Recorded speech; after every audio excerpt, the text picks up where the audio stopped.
నోటి దురుసుతనం అత్యంత ప్రమాదకరమైనటువంటిది. ఇది మనల్ని చాలా రకాల సమస్యల్లోకి నెట్టివేస్తుంది. ఒక్కొక్కసారి విపరీతమైనటువంటి మానసిక అశాంతిని తీసుకొస్తుంది. కొన్ని సందర్భాలలో జీవితం పట్ల విరక్తిని కూడా తెప్పిస్తుంది. అందుకని నోటి దురుసుతనం తగ్గించుకోవాలి. కప్ప ఒక పొదలో ఉంది. అది దర్పానికి పోతూ గట్టిగా అరుస్తుందట. ఇది ఎక్కడుందో పసిగట్టినటువంటి పాము గబాలన అటువైపుగా వచ్చి కప్పని మింగటానికి ప్రయత్నించిందట. పొదల్లో దాక్కోగలిగింది, కానీ ప్రమాదం మాత్రం పొంచి ఉంది.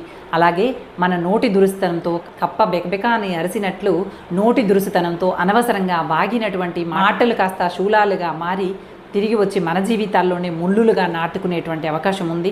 మనకే సమస్యలు తీసుకువచ్చి ఆపదల్లో ఇరికించేటువంటి అవకాశం ఉంది. అందుకోసమని అనవసరంగా ఉబుసుకొని కబుర్లతో సమయం వృధా చేయకండి. నోటి దురుసుతనాన్ని తగ్గించుకోండి. నోరు అదుపులో ఉన్నంతకాలం ప్రశాంతంగా ముందుకు సాగగలుగుతారు అనేటువంటి విషయాన్ని గుర్తుపెట్టుకొని మాటని మంత్రంగా వాడండి. అంతా